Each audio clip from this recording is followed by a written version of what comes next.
आप सभी को सादर प्रणाम। दुनिया का कोई भी धर्म हो, उसे समझना मजाक नहीं है। धर्म की बुनियाद केवल आस्था पर ही नहीं होती है। आस्था के साथ साथ गंभीर चिंतन होता है और धर्म का एक बहुत बड़ा आधार होता है और वह है मानवीय आवश्यकताओं की पूर्ति। क्या आपने कभी सोचा कि पूजा क्यों की जाती है? पूजा सूर्य उदय से थोड़ा पहले और सूर्यास्त के थोड़ा बाद क्यों की जाती है? सभी धर्मों में पूजा के समय लगभग एक से क्यों होते हैं? हर धर्म में मंदिर या पूजा स्थल आवश्यक होता है, क्यों? बहुत सारी बातें हैं, लेकिन आज मंदिर पर कुछ बातें करेंगे। मंदिर क्यों होते हैं? कैसा होना चाहिए मंदिर? मंदिर में जाकर क्या करें? घर के पूजा स्थान में और मंदिर में फर्क क्या है? ये सब बातें जानने का प्रयास करेंगे आज, और साथ ही करेंगे आपसे ढेर सारी बातें। और मुझे बहुत अच्छा लग रहा है कि आप प्रश्न कर रहे हैं। जरूर कीजिए प्रश्न, और उसी बेबाकी से प्रश्न कीजिए जैसी बेबाकी से आप कर रहे हैं।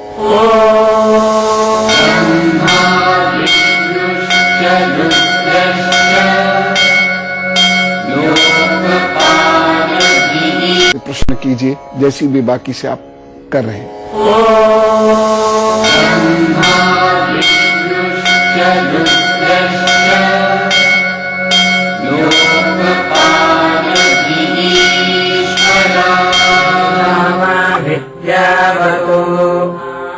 आज के समय में हम जो मंदिर देख रहे हैं, उनका इतिहास बहुत पुराना नहीं है।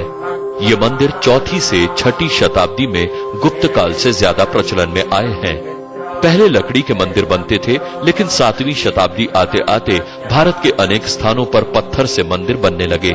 मूल रूप से हिंदू मंदिर बौद्ध स्तूपों की संरचना से प्रेरित लगते हैं। गुप्त काल से पहले मंदिरों का उतना प्रचलन नहीं था। उस समय आश्रम होते थे जिसमें पूजा का एक स्थल होता था, वहीं होती थी प्रभु की उपासना। लेकिन जैसे जैसे समय बढ़ता गया, आश्रमों की संख्या घटती गई। ऐसे में मंदिरों के निर्माण में तेजी आई। लेकिन शुरुआत में मंदिर सिर्फ देव उपासना का ही केंद्र नहीं थे। यहाँ से उन राज्यों की राजनीति, संस्कृति संचालित होती थी। गुप्त काल में जो मंदिरों का निर्माण हुआ, वो वास्तुकला के अद्भुत नमूने थे। उड़ीसा के भुवनेश्वर में लगभग 1000 वर्ष पुराना लिंगराजा मंदिर वास्तुकला का श्रेष्ठ उदाहरण है। 13वीं शताब्दी में कोणार्क में बना सूर्य मंदिर विश्व विख्यात है। काल और वस्तु की दृष्टि से 11वीं शताब्दी में बने खजुराहो के मंदिर भी बेहद महत्वपूर्ण हैं। बौद्ध शैली के मंदिरों की तरह ही पुराने मंदिरों में मूर्तियों को मंदिर के मध्य भाग में रखा जाता था, और इसमें बौद्ध स्तूपों की तरह ही परिक्रमा का मार्ग भी बना होता था।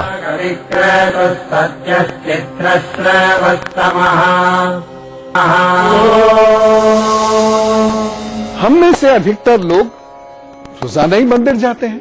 क्या कोई विशेष कारण होता है वहां जाने का?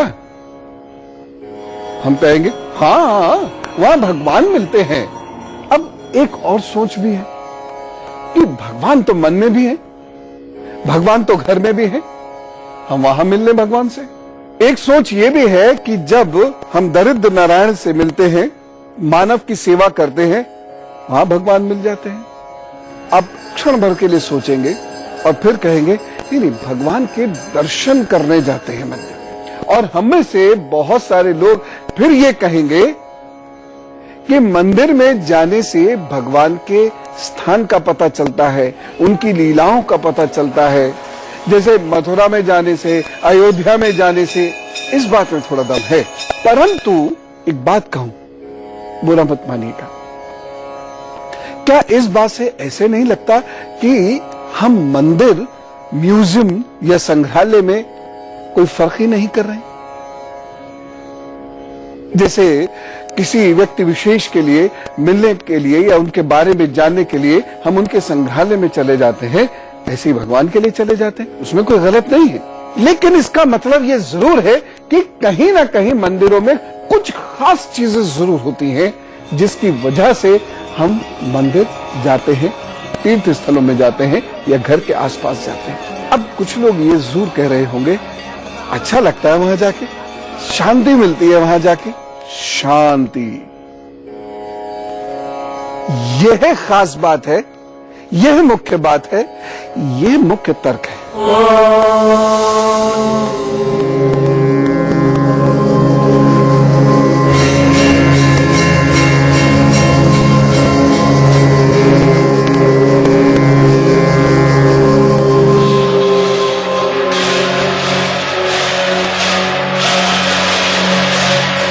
दरअसल भारतीय संस्कृति पूर्णतः वैज्ञानिक संस्कृति है, जिसका मूल तत्व है कि मानव परमात्मा का अंश है।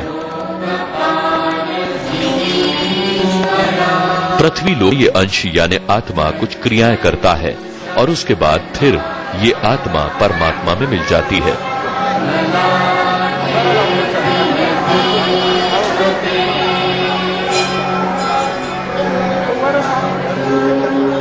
इसीलिए धर्म तथा ज्योतिष के दो उद्देश्य हैं। जितने दिन ये आत्मा पृथ्वी पर रहे, उत्तमता को प्राप्त करे और तन मन ऐसा रखे कि जब पुनः उच्च गति प्राप्त करे तो पुनर्जन्म उत्तम हो और ईश्वर को प्राप्त हो।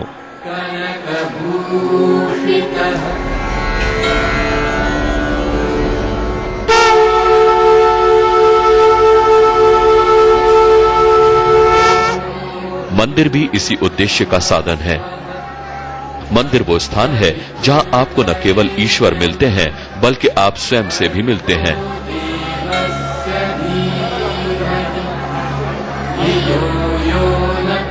आत्म साक्षात्कार करते हैं और अपने जीवन में सौभाग्य पाते हैं।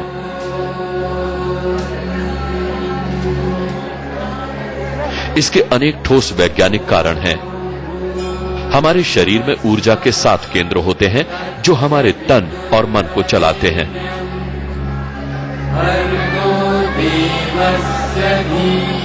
इस ऊर्जा के कुछ अंश को लोग आत्मा कह सकते हैं।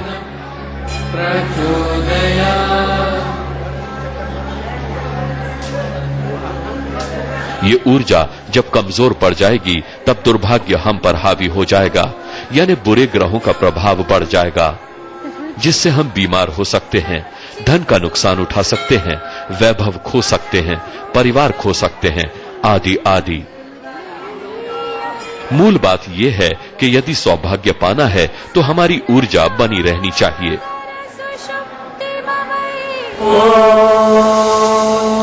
तो भारतीय संस्कृति का मूल यह है कि हमें शांति पानी है, सौभाग्य पाना है।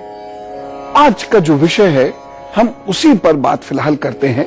कुछ स्थान ऐसे होते हैं जिसपे ऊर्जा ज्यादा मिलती है और यह एक ऐसा रहस्य है जिसे भारत ने हजारों साल पहले जान लिया था। इसीलिए तो भारत जगत गुरु था और विश्वास मानिए भारत फिर से जगत गुरु बनेगा। तो प्रश्न यह है कि ऊर्जा कैसे आए शरीर में, और इसका जवाब है वास्तु। हम में से अधिकतर लोगों ने वास्तु के बारे में अभी जाना होगा। घर में ऐसा करा दें, घर में वैसे करा दें, ये वास्तु, ऑफिस में ऐसे करा दें, ऐसे बैठ जाएं, ऐसे सो जाएं।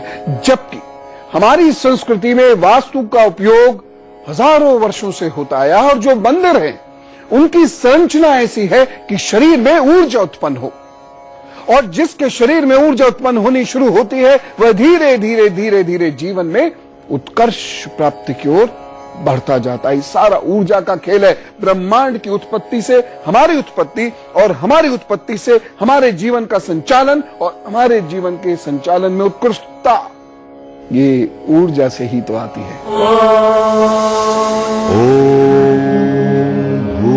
किसी भी धर्म का पूजा स्थल असाधारण वास्तु का अनूठा प्रयोग होता है। वहाँ 2 मुख्य चीजें आपको मिलेंगी।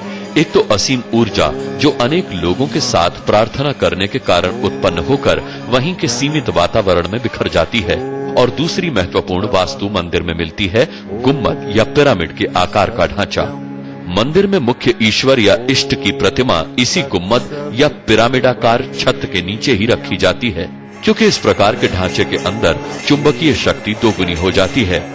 ये एक वैज्ञानिक तथ्य है कि जैसे ही मैग्नेटिक फील्ड की शक्ति बढ़ेगी, पदार्थों की उम्र भी बढ़ेगी।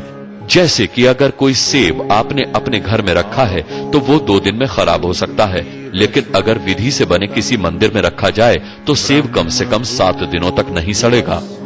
आप भी ये प्रयोग कर सकते हैं। 2 सेब लीजिए, एक को घर में रखिए और दूसरे को मुख्य मंदिर में वहां टांग दें जहां दीवार समाप्त होकर पिरामिडीय संरचना शुरू होती है। फिर आप देखिएगा कि घर वाला सेब जल्दी सड़ जाएगा और मंदिर वाला सेब कम से कम 7 दिन बाद सड़ेगा। वैज्ञानिकों ने इस पिरामिडीय तथा गुम्बदीय आकृति पर अनेक प्रयोग किए हैं और पाया है कि लोगा, बैटरी, फल सब्जी आदि इस आकृति में देर तक चलते हैं। अब बात करें इस शरीर की। जब आप मंदिर में बैठते हैं तो आपके शरीर के 7 चक्र में स्पंदन होने लगता है और उसमें से ऊर्जा का संचार होता है, जिससे आपको शक्ति मिलने लगती है। आपका स्पंदन भावनाएं जगाने लगता है, मस्तिष्क में ऊर्जा आने लगती है और मस्तिष्क की पिट्यूटरी ग्रंथि तथा मेड्यूला ऑब्लिंगेटा आदि ऊर्जावान हो जाते हैं। जब आपका शरीर ऊर्जावान होता है तो इससे आपका सूर्य, चंद्र, बृहस्पति ये सब मजबूत होते हैं और आप में आत्मबल आने लगता है। अब एक यहां पर प्रश्न उठाएंगे बहुत सारे लोग और मैं चाहता हूं यह प्रश्न उठे कि सूर्य, बृहस्पति, चंद्र आदि ग्रह हमसे लाखों किलोमीटर दूर है, वह किस तरीके से हमें प्रभावित कर रहे हैं कि हमारा मनोबल बढ़ जाएगा। एक बहुत बड़ी रिसर्च हुई थी। रिसर्च तो जेनेटिक इंजीनियर्स ने की थी और जीनोम पर काम हो रहा था, लेकिन जीन्स में कुछ ब्लैंक स्पेसेस बन के आ रहे थे। उत्तर मिला कि हमारे जीन्स में जब संरचना हो रही होती है तो कुछ ब्लैंक स्पेसेस होते हैं और उन पर एक्स्ट्रा टेरेस्ट्रियल इफेक्ट्स होते हैं। यानी जब हमारी रचना हो रही होती है, एक बच्चे की जिस वक्त रचना हो रही होती है, उसकी जीन्स में कुछ ग्रहों का प्रभाव उस वक्त आता है। यह आधार है ज्योतिष का। आप सच सच बताना, सच सच हृदय पे हाथ रख के, जब आप मंदिर जाते हैं आपको रोना आता है, रोंगटे खड़े हो जाते हैं, खासकर जब एकदम जोरदार तरीके से आरती शुरू होती है, रोना भी आता है और एक अजीब व गरीब अनुभूति महसूस होती है, एहसास होता है कुछ। हाँ, कुछ दुर्भाग्यशाली लोगों को यह नसीब नहीं होता, ये भावनाएं नहीं आती, कुछ लोगों को नहीं आती। क्यों नहीं आती, इसके भी वैज्ञानिक कारण मैं आपको बताऊंगा। लेकिन अब एक महत्वपूर्ण बात, ऐसी अनुभूतियां केवल उन्हीं मंदिरों में होती हैं जो आध्यात्म और वास्तु की दृष्टि से उत्कृष्ट होते हैं। भविष्य पुराण के ब्रह्म पर्व के अनुसार मंदिर बनवाने की कुछ विशेष शर्तें हैं। मंदिर के प्रांगण में या पास में जल राशि निरंतर विद्यमान हो, वहां उद्यान व पुष्प वाटिका अवश्य हो, मंदिर का मुंह पूर्व की तरफ न हो और उत्तर की ओर यज्ञशाला हो। ब्रह्मा के अतिरिक्त सभी मंदिर उत्तरमुखी होते हैं, जबकि ब्रह्मा जी का मंदिर पश्चिम मुखी होता है। मंदिर में जीव जंतुओं का संरक्षण अवश्य होना चाहिए। देव प्रतिमा को बनाने का वर्णन भी भविष्य पुराण के मध्य पर्व के प्रथम भाग में किया गया है, जिसके अनुसार देवता की पूजन योग्य प्रतिमा 84 अंगुल या लगभग 7 फीट के करीब होनी चाहिए। देवता का मुख 12 अंगुल होना चाहिए तथा नेत्र 2 अंगुल के होने चाहिए तथा सिर का विस्तार 32 अंगुल का होना चाहिए। इस प्रकार शरीर के बाकी हिस्सों के अंगों का वर्णन किया गया है। मंदिरों में ही ग्रह शांति आदि के उपायों के लिए यज्ञ कुंडों का वर्णन किया गया है। यदि आप वहां पे बैठकर यज्ञ करते हैं, जप करते हैं, नाम लेते हैं, तो आपको आपके प्रभु की प्राप्ति होती है। लेकिन जिस कार्य के लिए मंदिर बनाए गए हैं, उस नियत से उस कार्य के लिए सामान्यतः हम लोग मंदिरों में नहीं जाते। मैं यज्ञ कुंड की बात करता हूं। मंदिर में यज्ञशाला आवश्यक है। ये 10 रूप असल में उनकी आकृतियां हैं। यज्ञ कुंडों के 10 रूप हैं, उनकी आकृतियां हैं। जैसे चौकोर है, वृत्त है, पद्म है, अर्धचंद्र है, योनि आकृति है, चंद्राकार है, पंचकोण है, सप्तकोण है, अष्टकोण है और 9 कोण है। इस प्रकार से अलग अलग यज्ञ कुंड होते हैं। पता थी ये बात? नहीं, हमने तो वो लोहे के छोटे से यज्ञ कुंड देखे हैं। या हम कहीं मंदिर आश्रम में जाते हैं तो चौकोर यज्ञ कुंड देखे हैं, लेकिन 10 प्रकार है। अलग अलग प्रयोजनों से अलग अलग आकृति के कुंडों में अग्नि प्रज्वलित की जाती है।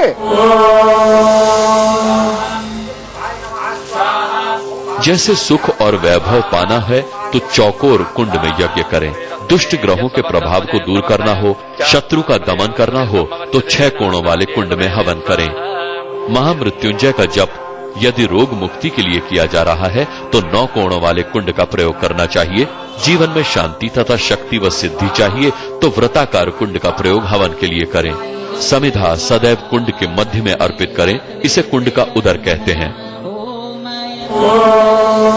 घर में मंदिरों की, दरअसल घर में मंदिर होता ही नहीं है, होना भी नहीं चाहिए। घर में देवस्थान होना चाहिए जहां बैठकर आप अपने देवता की पूजा करते हैं।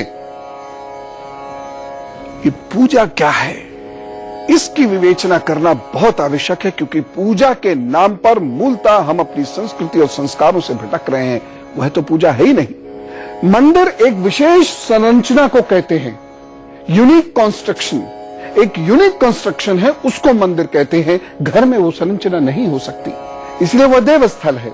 जिन घरों में मंदिर बने होते हैं उन घरों में शांति, व्यापार, नौकरी, संतान वगैरह वगैरह की बहुत सारी परेशानियां होती हैं। क्यों होती हैं? क्योंकि ऊर्जा संतुलित होनी चाहिए।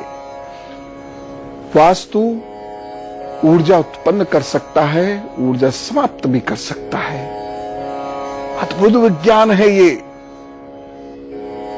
देव स्थान या पूजा स्थान घर के हम लोग कहीं भी बना देते हैं, किसी भी स्थान में, लेकिन नहीं होना चाहिए। खासतौर से बेडरूम या रसोई घर में तो कदापि नहीं होना चाहिए, बड़ा नुकसानदायक है।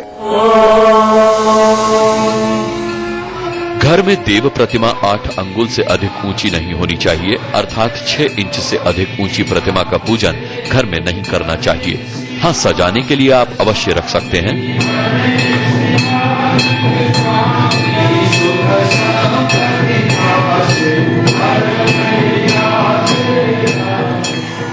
फिर मंदिर की बात करते हैं। पूजा के समय जो घंटे बजाए जाते हैं या शंख बजाए जाते हैं, उनका अद्भुत प्रभाव हमारे शरीर, मन और व्यक्तित्व पर पड़ता है।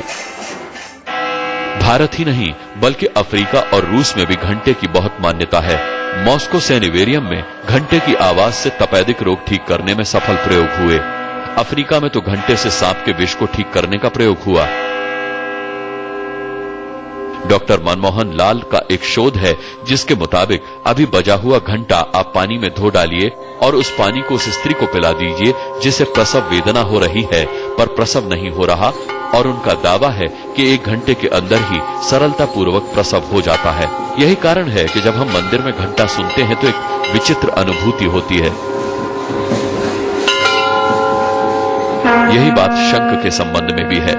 27 घन फुट प्रति सेकंड के वायु वेग से बजाए गए शंख से 1200 फीट दूर तक के बैक्टीरिया समाप्त हो जाते हैं। इसीलिए ढंग से नित्य पूजा आदि होने वाले मंदिरों में बहुत स्वच्छता, शुद्धता, निरोगिता तथा शांति मिलती है, जिससे हम ऊर्जा पाते हैं और उससे हमारी मानसिक तथा शारीरिक शक्तियों में वृद्धि होती है। मंदिर को भारतीय संस्कृति में बृहस्पति का स्थान कहा गया है। इसका कारण यह है कि मंदिर हमेशा से ज्ञान के स्रोत रहे। या बृहस्पति का अर्थ ग्रह नहीं है। अच्छा, एक चीज मैं आपसे लगे हाथ और कहना चाहता हूं, ग्रहों को भगवान मत कहा कीजिए। शनि ग्रह है, बृहस्पति ग्रह है, ये ग्रह ही है। और जितने भी मूल शास्त्र हैं, आर्ष ग्रंथ हैं, ग्रह ग्रह के स्थान पर है, वह भगवान नहीं है। डर के मारे भगवान कह देते हैं। हम लोग मंदिर में एक पाप कार्य करते हैं और खुल के करते हैं। कभी अपना वीडियो बनवाइएगा और अपने पाप को स्वयं देखिएगा। मंदिर में गए, भगवान जी की प्रतिमाएं हैं, जेब से पैसा निकाला और यूं फेंका, भगवान जी पे पैसे ऐसे फेंक, ऐसे फेंक, बच्चे को भी दे दे, फेंक फेंक फेंक फेंक, और बच्चा भी फेंक रहा। मान्यवर भिखारी भी आजकल ऐसे पैसे नहीं लेते। प्रभु का पैसे से कोई लेना देना है ही नहीं।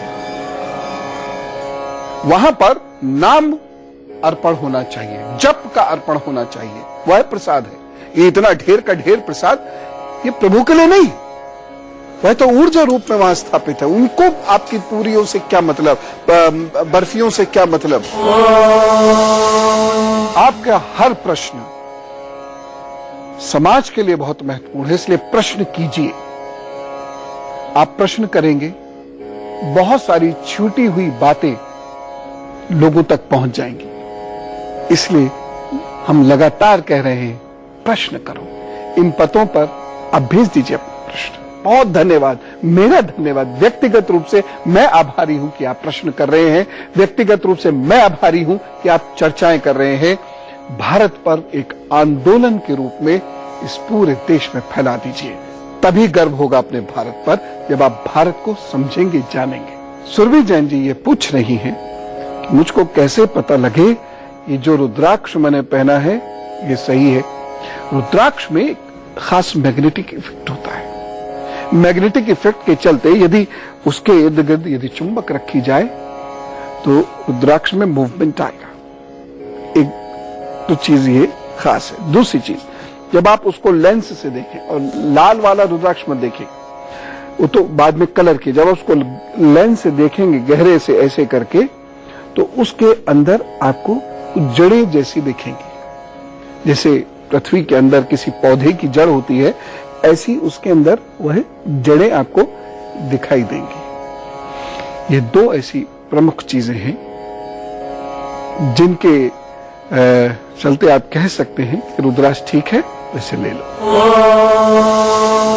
चलते चलते बस एक चीज कहना चाहूंगा कि जब आप अपने ईश्वर के विग्रह के दर्शन करने जा रहे हैं तो उसको समझने का प्रयत्न कीजिए।